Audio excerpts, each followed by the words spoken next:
Hello students, you are watching my YouTube channel Chemistry for NEET and आज मैं जो topic discuss करने वाला हूँ वो है हाइब्रिडाइजेशन। तो हाइब्रिडाइजेशन क्या होता है? हाइब्रिडाइजेशन का मतलब होता है मिक्सिंग। आप अगर एक स्पून सॉल्ट के साथ 3 स्पून शुगर आप अगर मिक्स करते हो और उस मिक्सिंग अगर वो जो मिक्सिंग होगा वो अगर होमोजीनियस है तो क्या होगा, आपके पास 4 स्पून मिक्सचर आएगा।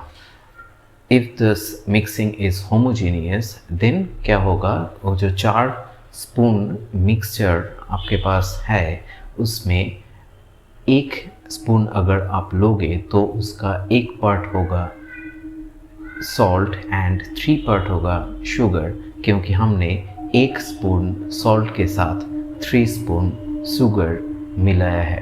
तो इसको कहते हैं होमोजीनियस मिक्सचर।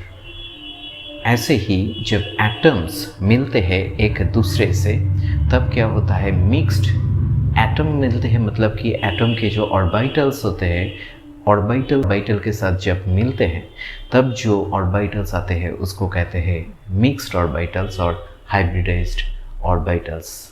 जब बॉन्ड होता है, एक कोवेलेंट बॉन्ड होता है, तब क्या होता है, सोचो कि मीथेन CH4 ये मीथेन मॉलिक्यूल कैसे फॉर्म होगा।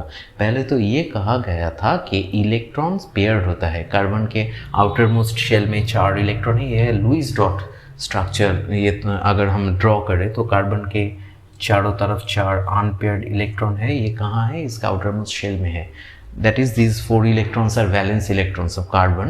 और हाइड्रोजन के एटॉमिक नंबर तो 1 है, तो उसके पास तो एक ही इलेक्ट्रॉन है। तो ये जो इलेक्ट्रॉन है, इलेक्ट्रॉन पेयर्ड होता है और उसके हिसाब से एक बॉन्ड फॉर्म होता है। तो अगर ये इलेक्ट्रॉन पेयर्ड होगा तो कार्बन का total number of electrons becomes 8, that is octet is complete. And hydrogen का होगा 2, that is hydrogen will get the electronic configuration of helium and carbon will get the electronic configuration of its nearest inert element neon. That is how both carbon and hydrogen become stabilized. So ऐसे करके यहाँ पर 2 electrons, मतलब कि एक bond, तो ऐसे करके एक बॉन्ड होता है। कार्बन के चारों तरफ 4 बॉन्ड होता है। ये तो लुईस डॉट स्ट्रक्चर ने कहा, पर इसके बाद जो थ्योरी आया उसमें कहा गया कि इलेक्ट्रॉन तो पार्टिकल है ही नहीं। Electron is 1 unit of negative charge, or charge cannot be a particle. Charge is like a cloud. Cloud जब आसमान में रहता है ना तो डिफरेंट शेप क्रिएट करता है, वो तो डिस्पर्स्ड फॉर्म में रहता है। वैसे ही चार्ज भी डिस्पर्स्ड फॉर्म में रहेगा, वो तो पार्टिकल के तरह नहीं रह सकता। तो इसीलिए तो इलेक्ट्रॉन कैसे आ सकता है, तो इलेक्ट्रॉन तो पार्टिकल है ही नहीं। How can we consider that this 2 electrons getting paired? Actually electrons नहीं आता, पर इलेक्ट्रॉन जहाँ पर है, जिस शेप में है उसको ऑर्बिटल कहते हैं। अनपेयर्ड इलेक्ट्रॉन जिस ऑर्बिटल में होगा वो ऑर्बिटल आएगा। तो कार्बन के कौन सा ऑर्बिटल में ये चारों अनपेयर्ड इलेक्ट्रॉन है? कार्बन का जो ग्राउंड स्टेट इलेक्ट्रॉनिक कॉन्फ़िगरेशन है वो होता है 1s2 2s2 2p2. So the outermost shell is second shell, that means the valence shell is second shell, and all the 4 electrons, जो चारों इलेक्ट्रॉन्स प्रेजेंट है इस वैलेंस शेल में, these are valence electrons. All take part in chemical reaction, all take parts in making bond. Okay, पर यहाँ पर configuration कैसे होगा? इस ऑर्बिटल तो एक ही होता है, तो वहाँ पर 2 इलेक्ट्रॉन मतलब कि पेयर्ड होकर रहता है, और 2p में एक ही 2 इलेक्ट्रॉन होता है। p ऑर्बिटल होता है 3, px py एंड pz, पर इलेक्ट्रॉन होता है 2, तो एक तो वैकेंट रहेगा। तो अब क्या होगा, एक इलेक्ट्रॉन जंप करेगा, क्योंकि इसका एनर्जी गैप 2s और 2p का एनर्जी गैप बहुत ही कम है, तो इससे इलेक्ट्रॉन 2s ऑर्बिटल से 1 electron can jump to the 2p orbital, giving rise of 4 unpaired electrons. तो ऐसे करके कार्बन के 4 अनपेयर्ड इलेक्ट्रॉन आ रहे हैं। तो अगर आप इलेक्ट्रॉन को पार्टिकल कंसीडर नहीं कर सकते हो, इलेक्ट्रॉन को कंसीडर कर रहे हो अगर एक क्लाउड की तरह जो डिस्पर्स्ड होकर रहता है, जो एक शेप क्रिएट करता है अपने हिसाब से न्यूक्लियस के चारों तरफ, तो उस हिसाब से क्या आता है, ऑर्बिटल। जो शेप इलेक्ट्रॉन्स बनाता है उसको ऑर्बिटल कहते हैं। तो ऑर्बिटल कौन कौन सा होता है, ये सब तो ऑर्बिटल ही है, मैंने जो लिखा 2s ऑर्बिटल 2p ऑर्बिटल। तो इलेक्ट्रॉन आकर यहाँ पर पेयर नहीं हो रहा है, पर इलेक्ट्रॉन, वो अनपेयर्ड इलेक्ट्रॉन जिस ऑर्बिटल में है वो ऑर्बिटल आकर ओवरलैप करेगा एक दूसरे के साथ। मतलब कि कार्बन का एक s ऑर्बिटल आएगा, तो कार्बन का एक s ऑर्बिटल ओवरलैप कर रहा है हाइड्रोजन का और एक s ऑर्बिटल के साथ, ये भी s, ठीक है। और कार्बन का और क्या है, और तीनों p ऑर्बिटल है, तो तीनों p ऑर्बिटल आएगा, अलग अलग करके आएगा, और 3 डिफरेंट हाइड्रोजन एटम्स के s ऑर्बिटल के साथ ओवरलैप करेगा। तो एक होगा ss ओवरलैपिंग, तो यहाँ पर ओवरलैपिंग पोर्शन यहाँ है, और p orbital, you know p orbitals are dumbbell shaped. तो ये px, अगर ये px ऑर्बिटल हुआ तो ऐसे इस हाइड्रोजन के s ऑर्बिटल के साथ इसका p ऑर्बिटल का ऐसे ओवरलैपिंग हो रहा है, और यह है ओवरलैप्ड पोर्शन। ओके, तो now the extent of overlapping कहाँ पर ज़्यादा होगा, जहाँ पर एक्सटेंट ऑफ ओवरलैपिंग ज़्यादा होगा वो जो रिजल्टेंट बॉन्ड है वो बॉन्ड का एनर्जी भी ज़्यादा होगा। जैसे कि तुम्हारे साथ जिस फ्रेंड का दोस्ती सबसे ज़्यादा है, जहाँ पर उसका वहाँ पर बॉन्डिंग भी उतना ही स्ट्रॉन्ग है, तो उस बॉन्ड को, दोस्ती को छुड़ाने के लिए बाहर से ज़्यादा एनर्जी देना होगा ना।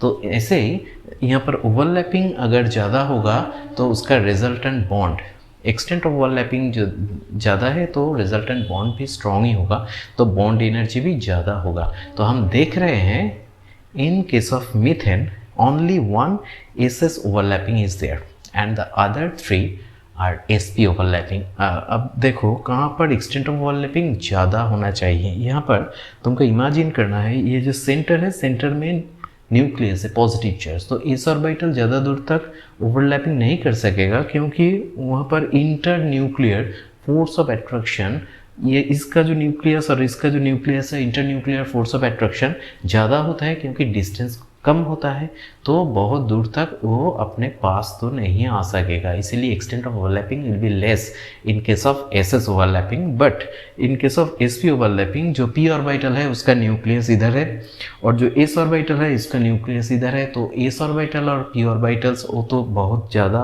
अपने अंदर एक दूसरे के अंदर में आ सकता है, क्योंकि उसका न्यूक्लियस का दोनों का न्यूक्लियस का डिस्टेंस ज़्यादा है, तो inter nuclear repulsion is less. Okay, तो extent of overlapping will be more in case of sp overlapping. Okay, and in case of ss overlapping extent of overlapping will be less. तो जहाँ पर overlapping के extent कम है उसका resultant bond भी कम होगा, और जहाँ पर एक्सटेंट ऑफ ओवरलैपिंग ज़्यादा है रिजल्टेंट बॉन्ड भी ज़्यादा होगा। तो हम ये कंक्लूड कर सकते हैं ऐसे कि यहाँ पर जो चारों CH बॉन्ड है which are formed due to overlapping, उनमें से कई भी एक तो होगा due to SS overlapping and the other 3 is the result of SP overlapping. Now अगर SS ओवरलैपिंग में एक्सटेंट ओवरलैपिंग कम होगा तो एक बॉन्ड हम एक्सपेक्ट करेंगे, जो चारों CH बॉन्ड है इन मीथेन मॉलिक्यूल, उसमें एक बॉन्ड होगा जिसका बॉन्ड एनर्जी कम होगा बाकी तीनों से, क्योंकि वो तो इस S ओवरलैपिंग के वजह से बना है, और बाकी तीनों जो है वो तो SP ओवरलैपिंग के वजह से बना है।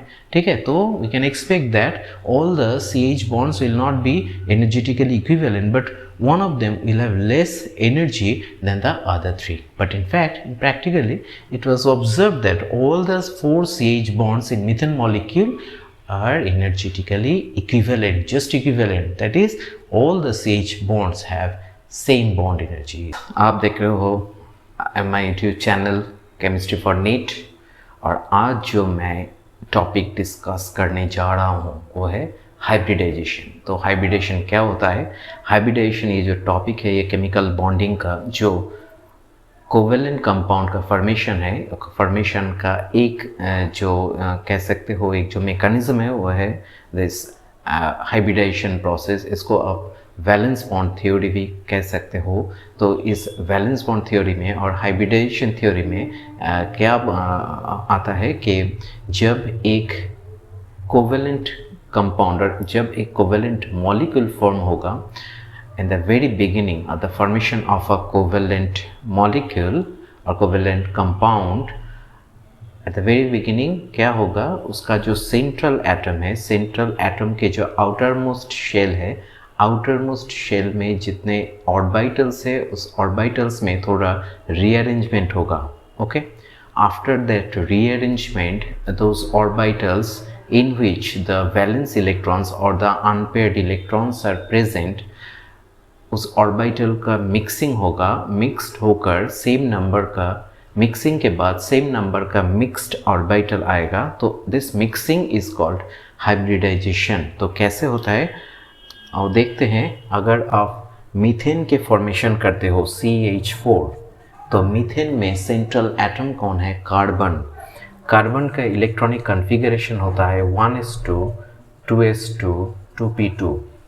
तो यह इधर जो आउटर मोस्ट शेल और वैलेंस शेल है वो है second shell, and the total number of electrons present in the second shell is 2 + 2 4. तो s ऑर्बिटल तो एक ही होगा और p ऑर्बिटल तीनों होता है. तो s ऑर्बिटल में पेयर्ड इलेक्ट्रॉन और p ऑर्बिटल में 2 अनपेयर्ड इलेक्ट्रॉन प्रेजेंट होगा. Now here the number of unpaired electrons is only 2, and the number of unpaired electrons present in the outermost shell is called the valence electrons. But carbon already shown its valency 4 in the molecule of methane CH4. तो carbon तो valency 4 दिखा रहा है, इसलिए carbon के पास तो 4 unpaired electron होना चाहिए. पर ये जो कॉन्फ़िगरेशन है यहाँ पर तो 2 इलेक्ट्रॉन है. तो कैसे होगा? ये जो 2s ऑर्बिटल और 2p ऑर्बिटल, इस दोनों ऑर्बिटल के बीच का जो एनर्जी गैप होता है वो एनर्जी गैप बहुत ही कम होता है. इसीलिए electron can easily jump from 2s orbital to 2p orbital, giving rise of 4 unpaired electrons. Okay, so here a rearrangement occurs. तो एक इलेक्ट्रॉन जंप करता है 2s से 2p में, तो 2s में रह जाता है एक अनपेयर्ड इलेक्ट्रॉन और 2p में 3 unpaired electrons. Now total number of unpaired electrons becomes 4. That's why the carbon is showing its valency 4. अब क्या होगा? अब ये जो unpaired electrons वाला जो ऑर्बिटल है उस ऑर्बिटल के एक दूसरे के साथ मिक्सिंग होगा. सो अगर एक s ऑर्बिटल के साथ 3 p ऑर्बिटल मिक्सिंग हो रहा है तो total number of mixed orbitals will be 1 + 3 4. Now that mixing in chemistry is called hybridization. So here the number of hybridized orbitals formed is 4. Okay, because 4 atomic orbitals are getting hybridized. यहाँ पर एक s orbital के साथ 3 p orbital, that is total 4 orbitals hybridized हो रहे हैं. इसीलिए number of hybridized orbital or mixed orbital will be 4, and in each hybridized orbitals there will be 1 part of s and 3 parts of p. That's why the state of hybridization is called sp3. So 4 sp3 hybridized orbitals will be there in case of methane. Okay, now the next step, in the next step those hybridized orbitals will expose themselves. Okay, तो जो central atom के outermost shell और valence shell में जो hybridisation के बाद जो hybridised orbital हुआ, उस हाइब्रिडाइज्ड ऑर्बिटल सब क्या करेगा? जो सेंट्रल एटम है, सेंट्रल एटम के चारों तरफ एक डेफिनिट मैनर में खुद को एक्सपोज करेगा. ठीक है, so these 4 hybridized orbitals will expose themselves around the central atom in a definite manner depending upon the state of hybridization. अगर state of hybridization आता है sp3, then उसके हिसाब से जो shape होना चाहिए वो होगा tetrahedral. So 4 sp3 hybridized orbital will tetrahedrally expose themselves around the carbon atom. Now the atomic orbitals of hydrogen comes and combine or making overlap with the sp3 hybridized orbitals of carbon. तो यहाँ पर hydrogen का एक 1s orbital आया, यहाँ पर और एक हाइड्रोजन का 1s ऑर्बिटल, यहाँ पर और एक हाइड्रोजन का 1s ऑर्बिटल और यहाँ पर और एक. तो ऐसे करके 4 CH बॉन्ड हुए.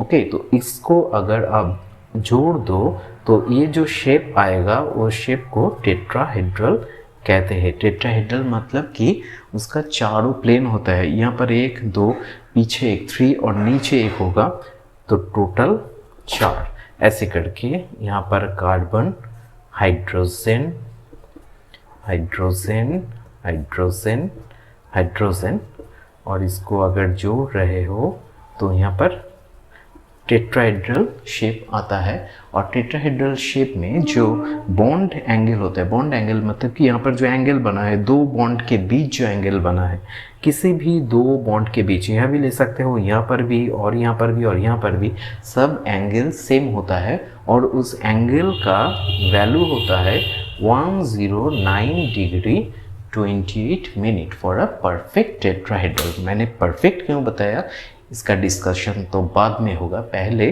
तो हमने क्या सीखा कि हाइब्रिडाइजेशन क्या होता है। हाइब्रिडाइजेशन ये एक मेकानिज्म, ये एक प्रोसेस है in the formation of a covalent molecule. Covalent molecule जब होता है उसका कई सारे एक्सप्लेनेशन है, इसके बाद हम ये भी देखेंगे मॉलिक्यूलर ऑर्बिटल थ्योरी भी है। मैं जो यहाँ पर बता रहा हूँ वो हाइब्रिडाइजेशन थ्योरी भी कह सकते हो और उसको तुम वैलेंस बॉन्ड थ्योरी भी कह सकते हो। यहाँ पर जो होता है कि एटॉमिक ऑर्बिटल के बीच में ओवरलैपिंग होता है। ये तो पहले बताया था कि जब सेंट्रल एटम के साथ दूसरा कोई एटम आ रहा है तो उसका जो आउटर मोस्ट शेल और वैलेंस शेल में जितने ऑर्बिटल्स है उस ऑर्बिटल्स के ओवरलैपिंग होता है। इस तरह उसके दो एटम के बीच में एक सिग्मा बॉन्ड फॉर्म होता है। फिर इसे ये बताया गया कि ये बिफोर ओवरलैपिंग सम हाइब्रिडाइजेशन ऑकर्स। तो फर्स्ट ऑफ ऑल ये क्यों आया, हाइब्रिडाइजेशन थ्योरी आने का ज़रूरत क्या था, what was the necessity to think about hybridisation, वो देख लो पहले।